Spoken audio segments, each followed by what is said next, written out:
Bismillahirrahmanirrahim. Assalamualaikum warahmatullahi wabarakatuh. Innal hamdalillah nahmaduhu wa nasta'inu wa nastaghfiruh wa na'udzu bihi min syururi anfusina wa min sayyiati a'malina may yahdihillahu fala mudhillalah wa may yudhlil fala hadiyalah. Asyhadu an la ilaha illallah wa asyhadu anna Muhammadan abduhu wa rasuluhu nabiyya ba'dah. Anak-anakku sekalian, binaan yatim dan duafa unit pengumpul zakat Masjid Raya Puri Teluk Jambe. Mari kita bersyukur kepada Allah pada kesempatan sore hari ini. Allah masih memberikan hidayahnya kepada kita, ya, diberikannya kesehatan kepada kita sehingga kita bisa berkumpul seperti yang sudah kita agendakan, kita rencanakan dalam rangka pembinaan yatim dan duafa binaan UPZ Masjid Raya Puri Teluk Jambe. Salam dan salam juga mudah-mudahan senantiasa limpahkan kepada Habibana, kekasih kita semua, menjadi contoh dan teladan dalam kehidupan kita, Nabi Muhammad Sallallahu Alaihi Wasallam, pada keluarganya dan para sahabatnya. Semoga kita bisa termasuk hamba-hambanya yang akan mendapatkan syafaatnya.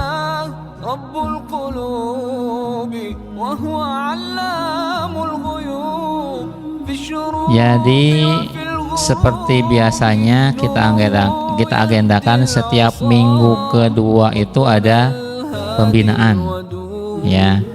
Pembinaan ini isinya adalah semacam evaluasi, sharing juga, ya, atau coaching juga bisa.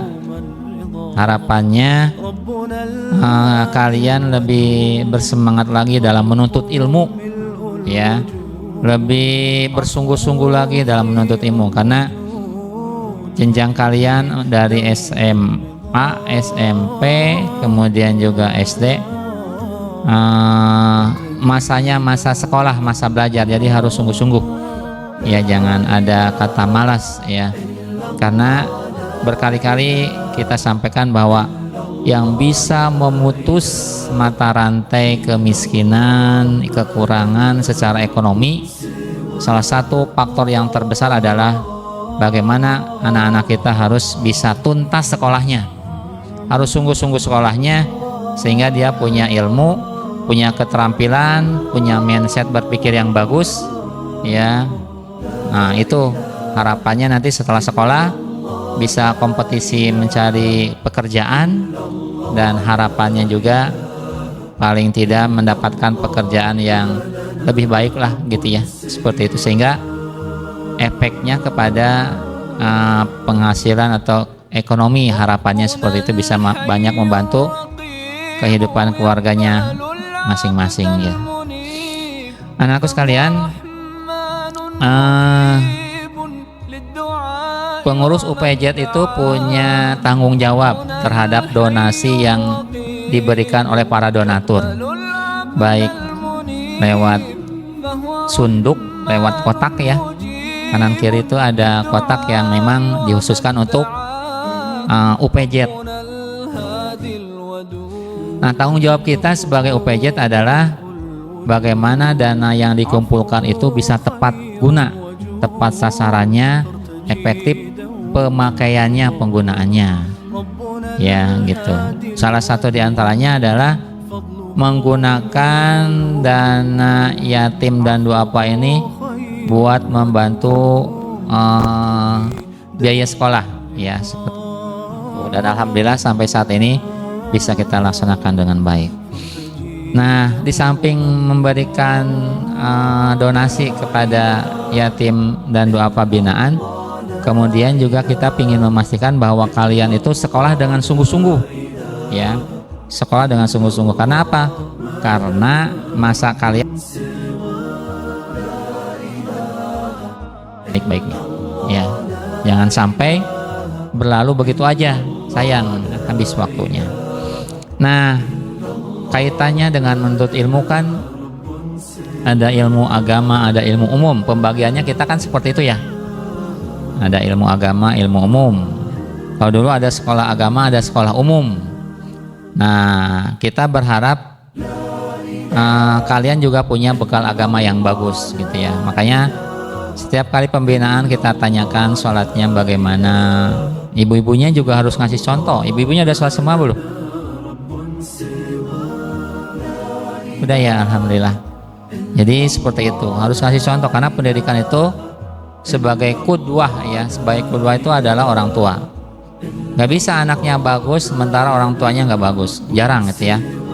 Pasti itu buah jatuh tidak jauh dari pohonnya. Anak yang baik itu tidak jauh dari perilaku orang tuanya. Kalau anaknya baik, insya Allah orang tuanya baik. Ya, karena orang tua sebagai madrasatul ula, sebagai pendidik yang pertama di keluarga bagi anak-anaknya. Ya, makanya harus memberikan teladan supaya anaknya bisa lebih baik agamanya.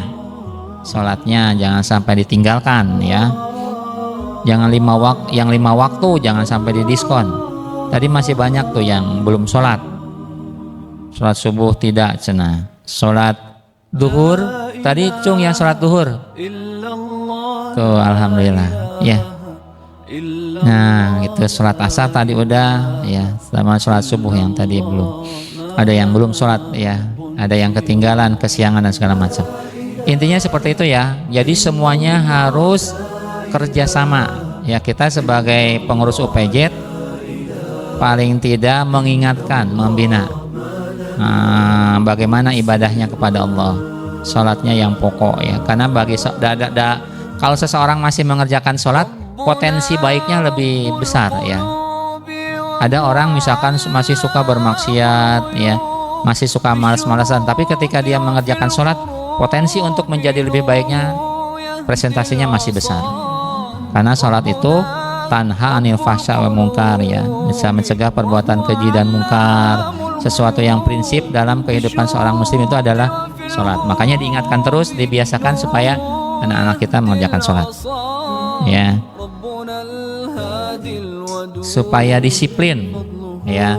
Di sini kita udah mulai diterapkan ya, datangnya jam 4 dikit masih toleransi dan tidak menunggu waktu yang lain ya, tidak menunggu yang lain sehingga kita langsung dilaksanakan acaranya. Supaya apa? Supaya terbiasa disiplin. Karena kesuksesan itu kalau tanpa disiplin susah ya. Kesuksesan tanpa kerja keras susah ya, gitu ya. Jadi itu harus ya dijauhkan dari kemalasan, ditegakkan, dirutinkan kedisiplinan, kesungguhan dan segala macam. Ya, kita untuk anak-anak generasi muda nih, kita dengerin ya, kita ngomong ini bukan buat sekarang, buat nanti kalau udah tua, udah pada ini, ya, udah lulus SMA, kita belum siap apa-apa, tentu udah lulus, jadi kaget nih. Sebelum lulus kita harus persiapkan diri bagaimana. Pertama-tama saya ingin tanya kepada ibu-ibu semua, kira-kira seneng nggak ya, berharap apa enggak ya anak-anak ini semua nanti bisa hidup sukses? Seneng ya, setuju ya, tentu ya. Alhamdulillah. Jadi mungkin beberapa nasihat, beberapa petunjuk sudah dikasih sama Ustadz Agi dan Pak Arianto.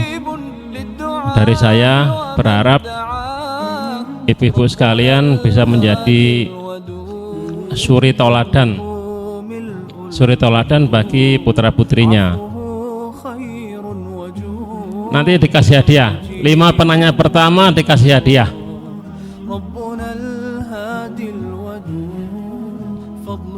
Ayo anak-anak,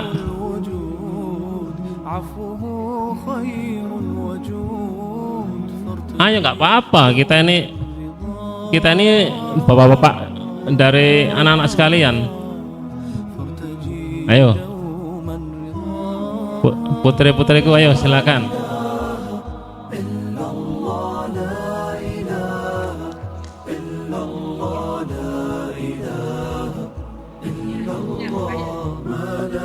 Oke, ibunya dulu. Assalamualaikum warahmatullahi wabarakatuh.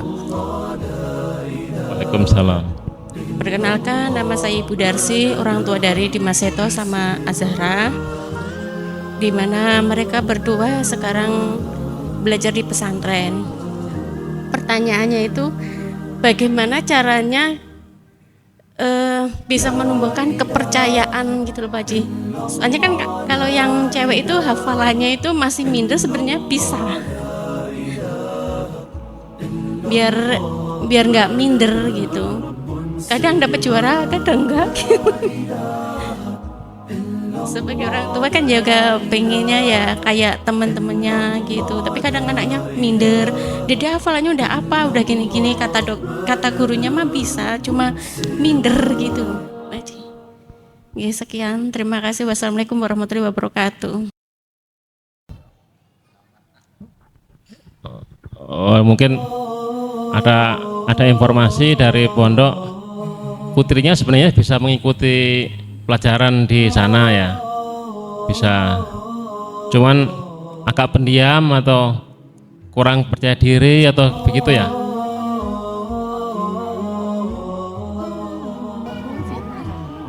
Bisa.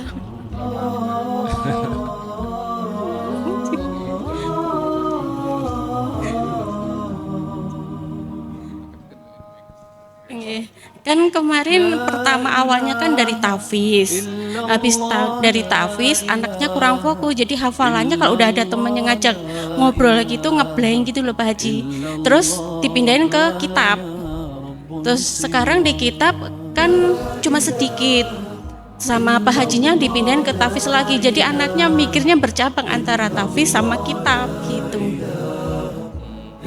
Jadi gimana caranya biar si Zahranya biar bisa ada gregetnya gitu. Oh, ini berarti Pak Ustadz Aki yang putra-putrinya di pondok semua ini yang bisa menjelaskan ini. Iya, makasih Pak Haji. Ibu sekalian, anak saya sharing ya, bukan sombong, bukan, mohon maaf. Anak saya 4, alhamdulillah pondok semua. Rata-rata ada yang mondok minimal 6 tahun, ada yang sampai sekarang mondok udah 10 tahun. Tapi ada sedikit pengalaman lah ya. Rata-rata pondok itu ketika libur ke rumah, misalkan ya, dia pasti akan mengurung diri. Ya, mengurung diri karena dia merasa berada di sebuah lingkungan yang baru. Ya sebenarnya lama gitu. Awalnya memang di sini, tapi udah sekian lama di pondok gitu ya. Beberapa katakanlah setahun di pondok, kemudian pulang, atau lama aktivitasnya di pondok, kemudian pulang, dia merasa terasing lagi dengan lingkungan yang lamanya. Sehingga banyak di rumah, banyak di kamar. Ke masjid, kamar, masjid, rumah, seperti itu. Dan itu wajar Bu, wajar.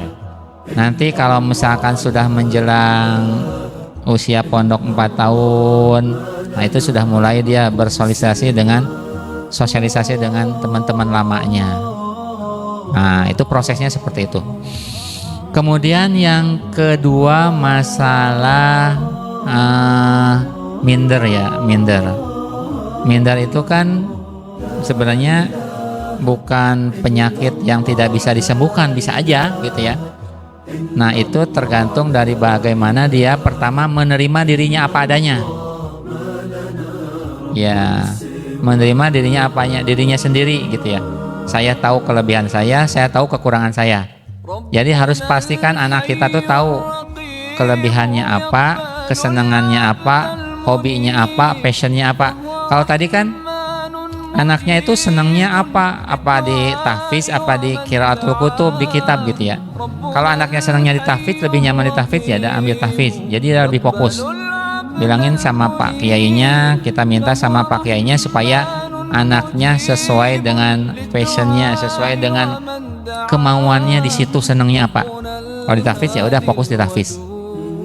Nah jadi tahu persis kita sebagai orang tuanya kelebihan anak itu ini gitu ya, kekurangannya apa, nanti kita bisa perbaikin bareng-bareng. Nah, itu yang pertama. Menerima diri sendiri, kemudian tahu persis kelebihan dan kekurangan diri kita. Kemudian yang kedua, libatkan anak-anak kita dengan kegiatan-kegiatan yang sifatnya melibatkan orang banyak gitu ya Bu ya. Kita ajak anak kita ke pengajian, kita ajak anak-anak kita ke teman-temannya, disuruh katakanlah ya, ada teman-teman SD-nya misalkan kita suruh kita silaturahim yang dekat lah gitu ya, seperti itu. Jadi arahkan anak kita untuk bergaul yang lebih luas lagi, tetapi yang kita atur ya, kita waspadai, jangan sampai pergaulannya juga keliru gitu ya. Tapi pastikan teman-temannya bagus, teman-temannya baik. Jadi aktifkan dengan kegiatan-kegiatan sosial yang melibatkan banyak orang. Nah, itu juga akan menambah wawasan, menambah pergaulan, menambah bagaimana kita mensikapi karakter setiap orang. Kalau banyak berhubung dengan orang banyak, kita akan memahami karakter. Oh, si Fulan tuh karakternya begini, pemarah, ya udah kita sifatnya harus seperti apa. Oh, si Fulan karakternya bicaranya langsung to the point, ya udah kita paham karakter orang tersebut kayak gitu. Jadi dengan demikian juga tidak akan minder. Kemudian juga yang terakhir, Allah tuh memberikan kesempatan yang sama kepada setiap orang. Potensinya sama, potensi sukses ya sama, asalkan tadi mau sungguh-sungguh, mau disiplin segala macam ya. Jadi Allah itu tidak akan pernah zalim kepada hambanya. Siapapun, ketika orang itu dia rajin beribadah kepada Allah, dia sungguh-sungguh pasti akan ada hasil yang terbaik ya. Jadi jangan khawatir ya, jangan khawatir. Kita punya Allah yang maha besar dan Allah tidak tidur. Allah tahu pasti yang terbaik buat kita. Jadi jangan hanya dilihat dari sekarang ya, tapi nanti proses, nanti hasilnya akan lebih baik insya Allah. Jadi tuh ada lagi yang lain tuh, tadi dapat hadiah baru satu dah dari Pak Haji Nur.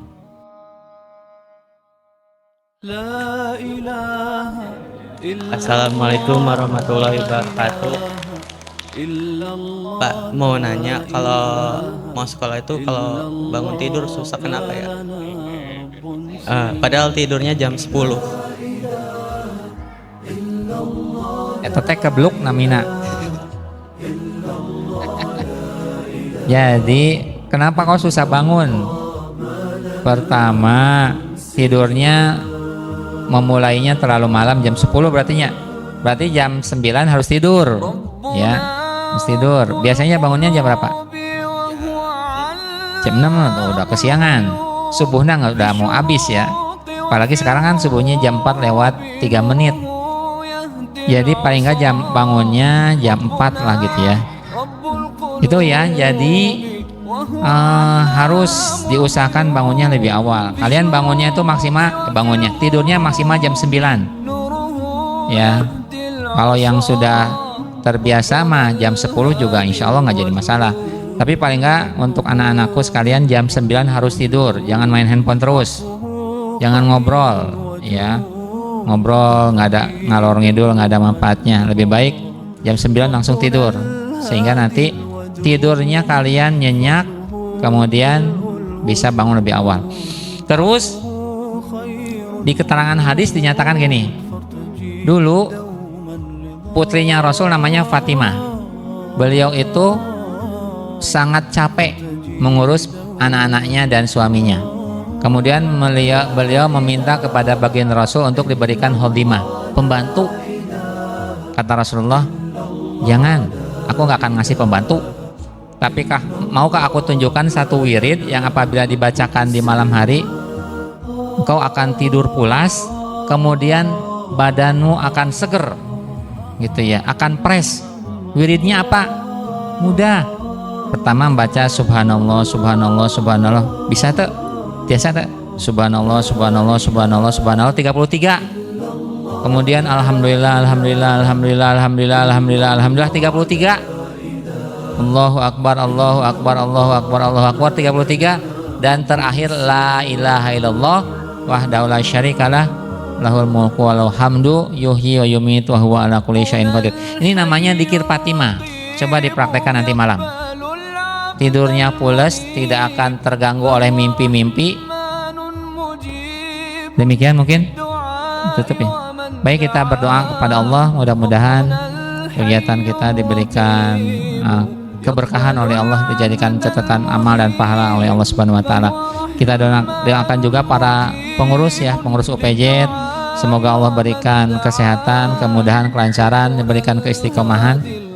Kita doakan juga para donatur ya, semoga Allah berikan rezeki yang melimpah, jadikan keluarganya keluarga yang sakinah mawaddah warahmah ya, diberikan kelancaran, kemudahan, dan donasinya dijadikan oleh Allah amal soleh ya, bekal untuk kehidupan dunia dan akhirat. Al-hadiniyah walakun soleh. Al-Fatihah. A'udzubillahi minasyaitonirrajim. Bismillahirrahmanirrahim. Alhamdulillahirabbil alamin. Arrahmanirrahim. Maliki yaumiddin. Iyyaka na'budu wa iyyaka nasta'in. Ihdinas siratal mustaqim.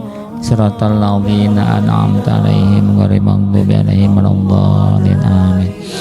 Astagfirullahaladzim, astagfirullahaladzim, astagfirullahaladzim. Bismillahirrahmanirrahim. Hamdan syakirin, hamdan naimin, hamdan yu'afiu ni'ma yukafiu majidah. Ya Rabbana lakal hamdu kama yanbaghi li dzikal karim wa azimi sultanik. Allahumma sholli ala Muhammad wa ala alihi washabbihi ajmain. Allahumma nas'aluka al-huda wa tuqa wal afafa wal ghina. Allahumma nas'aluka ilman nafi'an wa rizqan wasi'an wa amalan mutaqabbalan. Allahumma arinal haqqa warzuqna tiba'ah wa arinal batila batila warzuqna tinabah. Rabbana zalamna anfusana wa illam taghfir lana wa tarhamna lanakunanna minal khasirin. Rabbana la tuzigh qulubana ba'da idh hadaitana wa hab lana min ladunka rahmah innaka antal wahhab. Rabbana hab lana min azwajina wa dhurriyyatina qurrata a'yun waj'alna lil muttaqina imama. Rabbana ighfir lana wa li ikhwanina alladziina sabaquna bil iman wa la taj'al fi qulubina ghillan lil ladziina amanu rabbana innaka ra'ufur rahim. Rabbana afriq alaina sabran wa tsabbit aqdamana wa ansurna 'alal qaumil kafirin. Rabbana atina fid dunya hasanah wa fil akhirati hasanah wa qina adzabannar. Wa sallallahu ala Muhammadin wa ala washabihi wasallam. Subhana rabbika rabbil izzati amma yasifun wa salamun alal mursalin walhamdulillahi rabbil alamin. Demikian, terima kasih. Assalamualaikum warahmatullahi wabarakatuh.